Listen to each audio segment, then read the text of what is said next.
Anong gulay ang pinakaangkop para sa may diabetes? Gusto ko itong malaman para sa sarili ko. Bumili ako ng 20 sikat na gulay at sa loob ng 20 araw, kinain ko ang bawat isa. Pagkatapos ng isang oras matapos kainin ng gulay, sinukat ko ang blood sugar ko para makita ang pagtaas. Mukhang may panalo na tayo. Nandito na siya.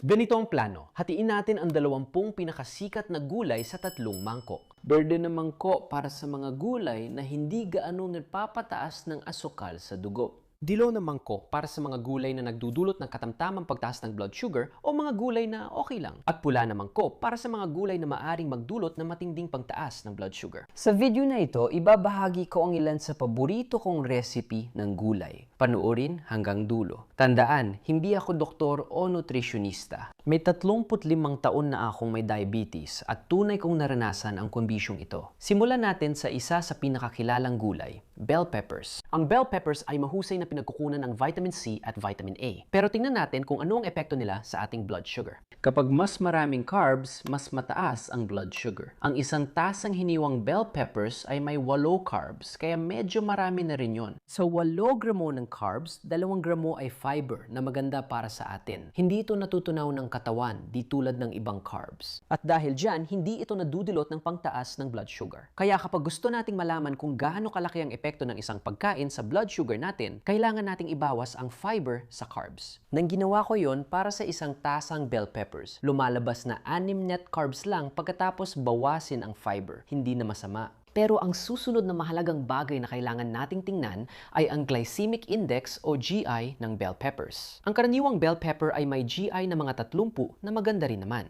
Kumain ako ng isang tasa ng bell peppers at napansin kong bahagyan tumaas ang blood sugar ko. Pero hindi naman malala. Kaya nilagay ko ang bell peppers sa dilaw na mangkok. Alam kong pwede akong kumain ng tamang dami ng gulay sa dilaw na mangkok tulad ng isang bell pepper nang hindi gaanong nag-aalala sa blood sugar ko. Mahalagang tandaan na isa akong insulin dependent na may type 1 diabetes. Madalas akong magdagdag ng insulin kapag lumalagpas sa 5 net carbs ang kinakain ko, kahit bell pepper lang. Sunod naman ang broccoli. Gustong gusto ko ang broccoli dahil sagana ito sa antioxidants, fiber at vitamin C na tumutulong sa kalusugan ng mata, puso at pangkalahatang pang-iwas sa sakit. Tingnan natin ang epekto ng broccoli sa blood sugar. Tara! Ang isang tasa ng broccoli ay may 6 carbs. Pero kapag binawasan 3 fiber, 3 net carbs na lang. Para sa akin, ang gulay na may mas mababa sa 5 net carbs bawat serving ay magandang piliin. Kaya pasok dito ang broccoli. Dapat ding tingnan ang glycemic index ng broccoli. Inirekomenda ng American Diabetes Association ang pagkain ng may GI na mas mababa sa 55. Para sa akin, ayos na ang mas mababa sa 55. Pero mas mainam kung mas mababa sa 40, lalo sa gulay. Ang hilaw na broccoli ay may GI na 15 ang galing. Tandaan na kapag in-steam, pinakuluan o niluto ang gulay, tumataas ang glycemic index. Ang lutong broccoli ay may GI na mga 4. Habang nagbo-blood test ako, napansin kong mas mabilis tumaas ang blood sugar ko sa lutong broccoli kaysa hilaw. Tingnan mo ito.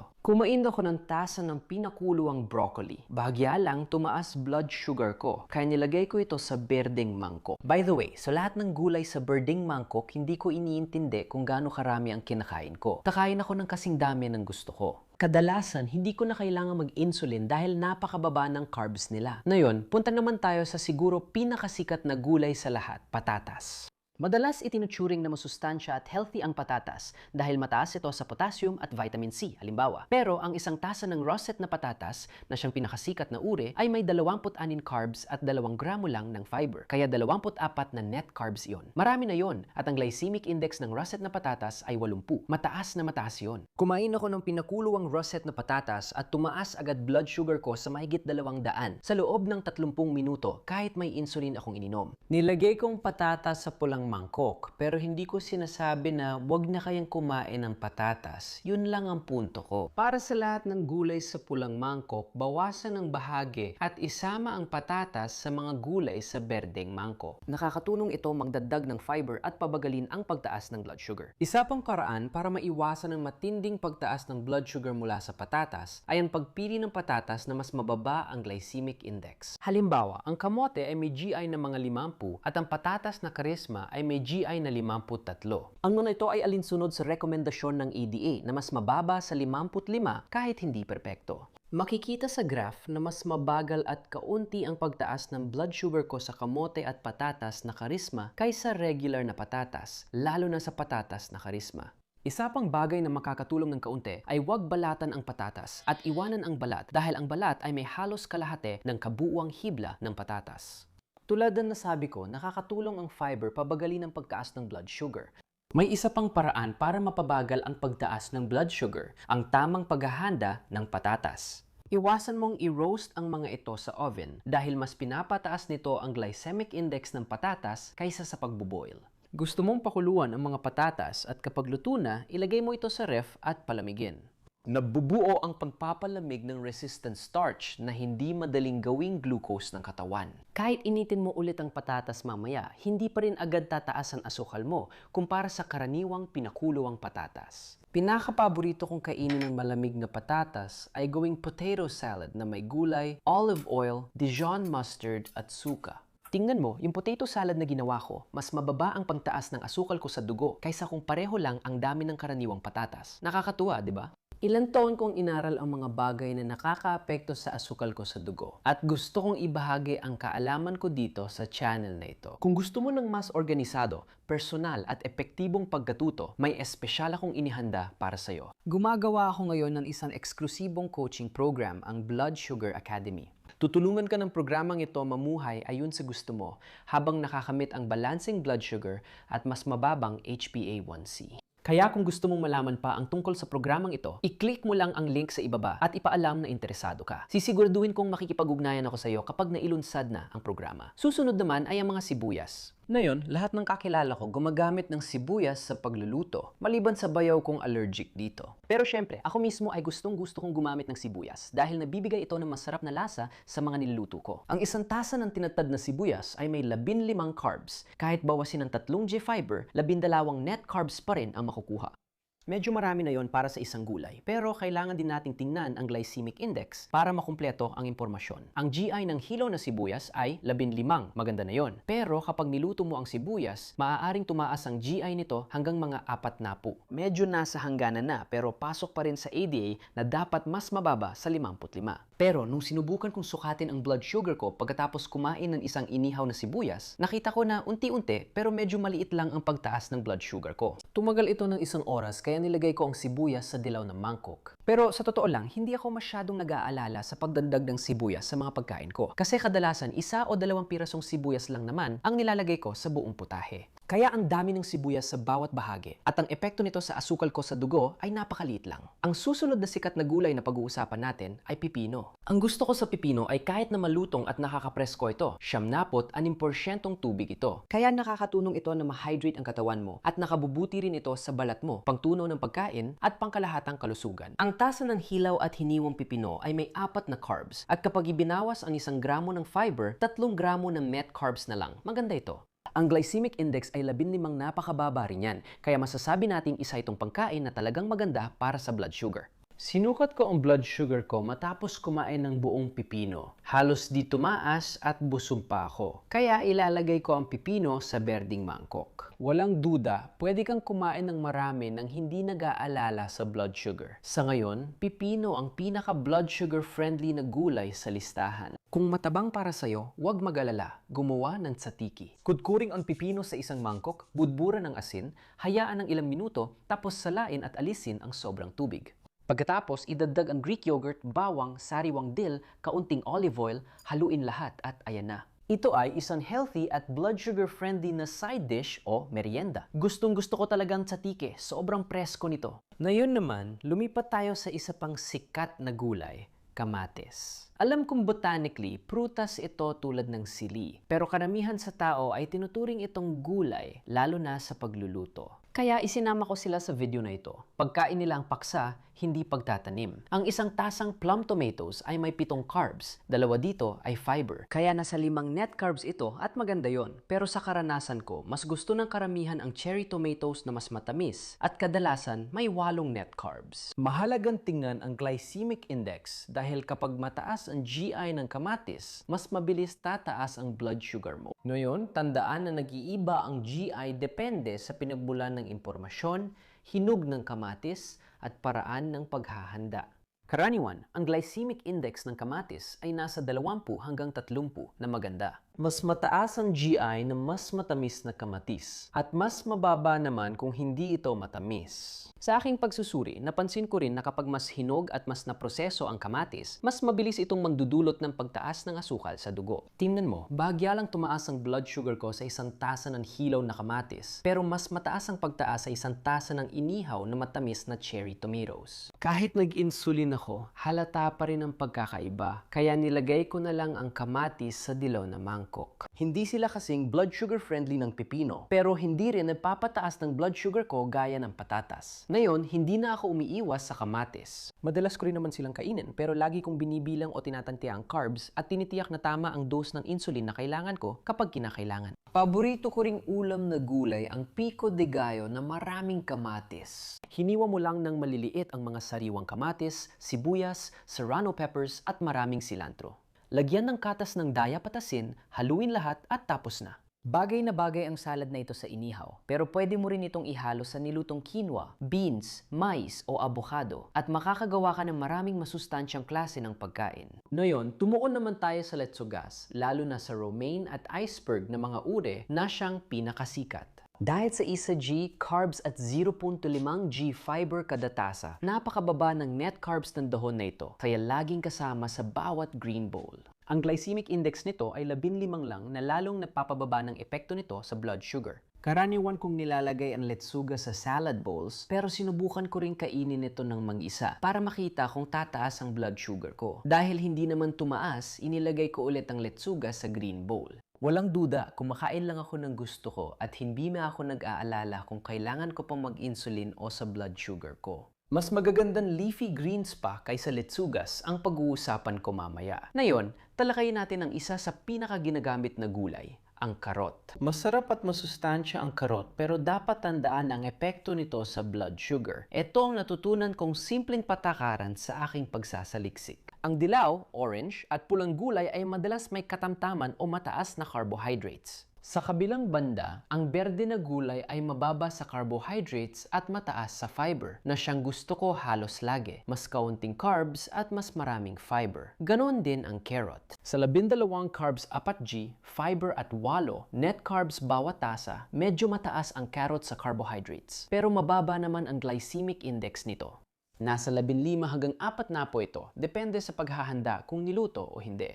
Tandaan, tumataas ang GI kapag niluto. Ngayon, ipapakita ko sa inyo kung ano ang nangyari sa blood sugar ko nang kumain ako ng karot sa aking pagsusuri. Isang hilaw na karot lang ang bahaging magtaas ng blood sugar ko. Nang binlansya ko at inihurno ang mga karot, kumain ako ng 3 at umabot agad sa halos 180 ang blood sugar ko sa isang oras. Kaya tulad ng ibang gulay na mataas sa carbohydrates, mainam kumain ng tamang dami ng karot. At siguraduhin tama ang insulin dose kung ikaw ay insulin-dependent diabetic. Sumunod, green beans. Sa 7 gramo ng carbs, 3.5 gramo ng fiber, at 3.5 net carbs kada tasa, mababa talaga sa carbs ang green beans. Kahit lutuin, mababa pa rin ang glycemic index ng green beans, kaya okay ito para sa nagbabantay ng glucose. Kumain ako ng 1 tasa ng pinakulawang green beans habang nagte-testing at bahagya lang tumaas ang blood sugar ko, kaya inilagay ko ito sa green bowl. Paborito ko itong side dish dahil malutong at masarap, kaya lagi ko rin kinukuha kapag nasa menu. Ngayon, pag-usapan naman natin ang isa pang sikat na side dish na madalas ding gulay. Mais lalo na ang sweet corn. Baka sabihin mong butil o prutas ang mais, pero hindi naman yon ang punto ng video na ito. Maraming tao ang tinuturing ang mais na gulay, kaya isinama ko ito sa listahan. Bagaman masarap at malutong ang mais sa mga putahe, dapat mag-ingat dahil ang isang tasa ng sweet corn ay may 27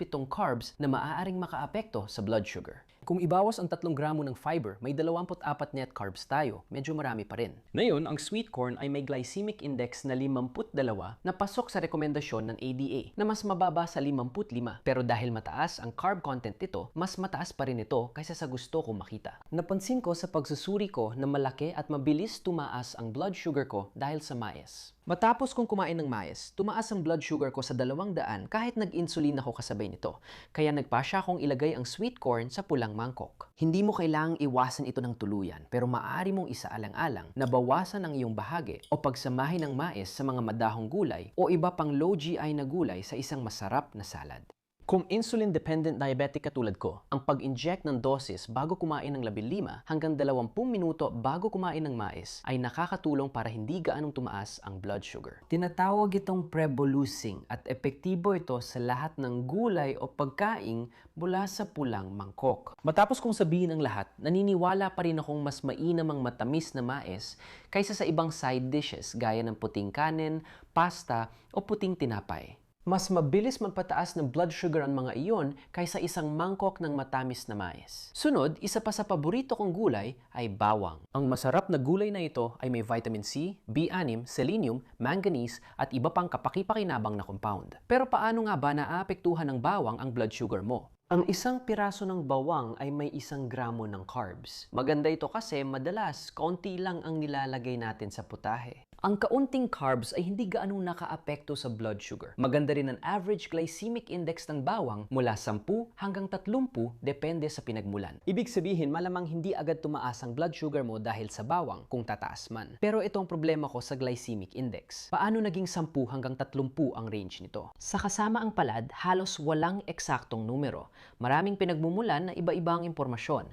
May iba-ibang paraan din ng paghahanda. Nakakaapekto ang mga ito sa GI ng bawat pagkain kinakain mo. Huwag kang mag-alala, ang GI info rito ay mula sa pinagkakatiwalaan kong sources at suportado ng sarili kong karanasan sa mga pagkain yon. Nang subukan ko ang bawang, nakita ko mapapalasa nito ang mga putahe ko nang hindi nagdudulot ng kapansin-pansing spike sa asukal sa dugo ko. Kaya nilagay ko ito sa berdeng mangkok. Ngayon, tuklasin naman natin ang isa pang sikat na gulay, ang mga gisantes. Ang pangunahing dahilan kung bakit gusto ko talaga ang mga gisantes ay dahil nagbibigay ito ng natural na tamis na maaari kong idagdag sa aking pagkain nang hindi nagdadagdag ng anumang processed foods o asukal. Ang 1 tasa ng berdeng gisantes ay may 21 carbs. Kapag binawas ang 7G fiber, 14 net carbs ang natitira. Mas mataas ito kaysa sa inaasahan ko. Ngayon, ang glycemic index ng gisantes ay mula 22 hanggang 50, depende sa paraan ng paghahanda. Ngayon, hindi ko naman kailangan na mainit ang aking mga gisantes, kaya kadalasan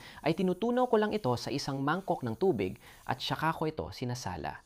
Sa ganitong paraan, napapanatili kong mababa ang GI. Pagkatapos kong kumain ng 1 tasa ng gisantes, tumaas ang blood sugar ko, pero hindi naman ito ganoon kalaki. Hindi ito lumampas sa 140.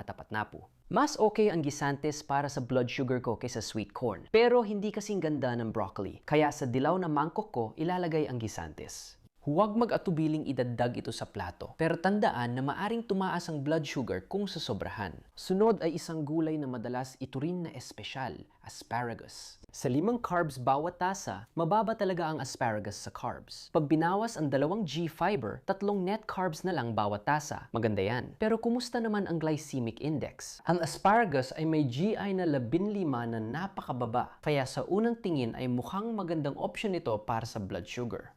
Sa aking karanasan, ang 1 tasa ng asparagus ay hindi gaanong nakaapekto sa blood sugar ko. Sa totoo lang, magkapareho ang epekto nito sa broccoli at green beans. Kaya masasabi nating ang asparagus ay kabilang sa green bowl. Pwede mong kainin itong masarap na gulay nang hindi gaanong nag-aalala sa blood sugar at pagbibilang ng carbs. Ngayon, pag-usapan natin ang isa pang sikat na gulay. Ang kinsay ay kilalang nakakatulong sa sex life at mababa sa carbs. 3 carbs lang bawat tasa, kaya maganda itong low carb na pagpipilian. Pagkatapos, ibawas ang 1.5 gramo ng fiber, 1.5 net carbs na lang ang natitira. Ang kinsay ay may glycemic index na 15, tulad ng asparagus na napag-usapan dati. Kaya maganda ito para sa nagbabantay ng blood sugar. Napansin ko na kahit 2 tasa ng sariwang kinsay sticks, halos di tumaas ang blood sugar ko at natuwa ako dito. Hindi na nakakagulat na ang kinsay ay sa berdeng mangkok na pupunta. Hindi ka magkakamali rito. Ang paborito kong paraan ng pagkain ng kinsay ay hiwain ito ng pahaba at kainin kasama ng mangkok ng hummus. Isa itong merienda na talagang maganda para sa blood sugar. Susunod naman tayo sa paborito tuwing taglagas, kalabasa. Ang 1 tasa ng kalabasa ay may 15 carbs. Pang tinanggal ang 3 fiber, 12 net carbs na lang na medyo marami na rin. Dagdag pa, ang glycemic index ng milutong kalabasa ay 75, mas mataas sa rekomendasyon ng ADA na mas mababa sa 55. Ang sweet spot ko ay mas mababa sa 50, kaya maaring hindi ito pinaka-friendly sa blood sugar. Sa pagsusuri ko, nagustuhan ko ang malinamnam nitong lasa. Pagkakain ko ng inihaw na kalabasa, biglang sumipa sa mahigit 200 ang blood sugar ko. Kaya nilagay ko ang kalabasa sa pulang mangkok. Kung mahilig ka sa kalabasa, bawasan at ibalanse ito sa pagkaing mababa ang GI. Susunod, isa sa paborito ko ang zucchini. Gusto ko ito kasi pwede mong isama ang zucchini sa halos lahat ng pagkain para mas masustansya.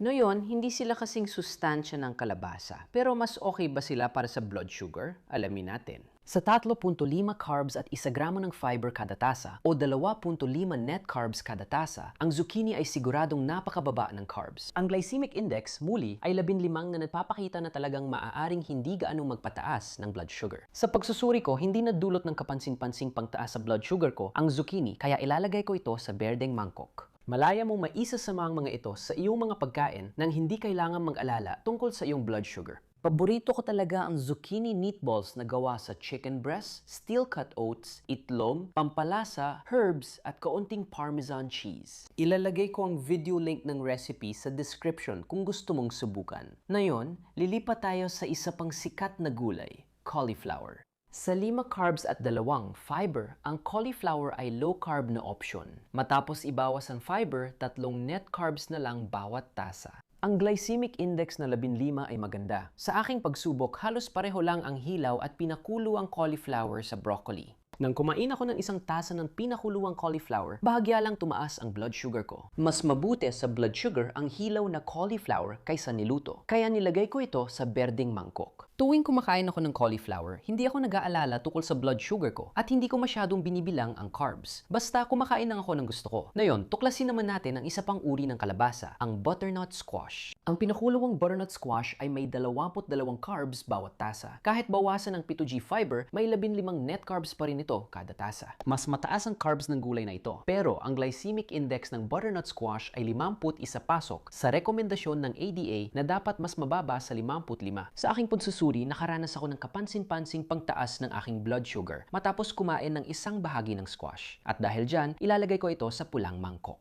Kung mahilig ka sa butternut squash, kainin lang ito sa katamtamang dami. Kung insulin dependent ka rin, bilangin ang carbs at magprebolus kung kailangan. Punta naman tayo sa repolyo, na parehong puti at pula ay may halos parehong katangian. 4 na carbs at 2 gramo ng fiber kada tasa ay nagre-resulta sa 2 net carbs. Kaya ang repolyo ay isang magandang low-carb na pagpipilian. Ang glycemic index ng hilaw na repolyo ay 15 kaya mainam ito para sa nagbabantay ng blood sugar. Nang subukan ko ang repolyo, wala akong napansing epekto sa blood glucose ko. Kahit isang tasa ng hilaw o luto, normal pa rin ang blood sugar ko. Nilagay ko ito sa berdeng mangkok.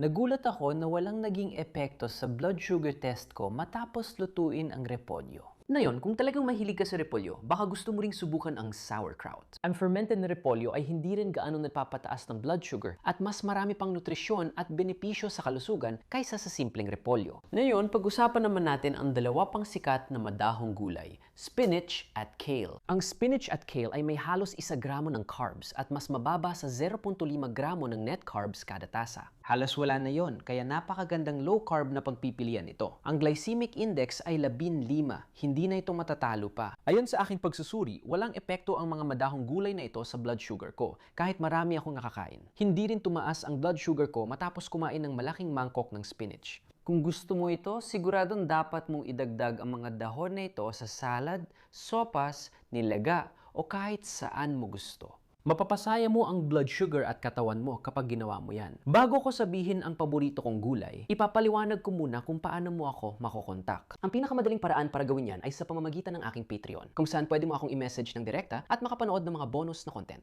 Sumasagot ako sa lahat ng tanong ng mga patron, kaya limitado na ang slots sa Patreon group ko. Tingnan ang link sa ibaba at mag-sign up habang may bakante pa. May ilang one-on-one coaching session din ako kada linggo. Kung gusto mong makipag-usap, may link sa video description para mag-book ng oras. Anong desisyon mo? Anong best na gulay para sa diabetes? Sabi ni Tom, marami tayo niyan sa berdeng mangkok. Pero, alin ang pinakamainam? Ngayon, medyo magiging subjective ito dahil sa tingin ko mahalaga na ang pinakamainam na gulay ay nasa berdeng mangkok. Pero baka mas mahalaga pa na nasisiyahan kang kainin ito at talagang kakainin mo ito dahil gusto mo. Para sa akin, spinach ang tunay na panalo. Palaging niluluto ito ng nanay ko noong bata ako at gustong-gusto ko yon. Tuwing makita ko ito sa menu ng restaurant, umu-order ako ng spinach dahil side dish ito na puno ng sustansya at mas mabuti ito kaysa sa kanin, pasta o kung ano pa mang meron sila. Ngayon, napag-usapan natin ang maraming gulay sa video na ito. Pero kung ikaw ay may diabetes, mahalagang hindi lang maintindihan kung paano naapektuhan ng mga gulay ang iyong blood sugar, kundi pati na rin kung paano naapektuhan ng mga prutas ang iyong blood sugar. Pwedeng makaapekto ang mga prutas sa blood sugar mo at lalo pa itong pataasin. Panoorin ang video na ito para malaman ang pinakamainam na prutas para sa may diabetes. Kita tayo doon.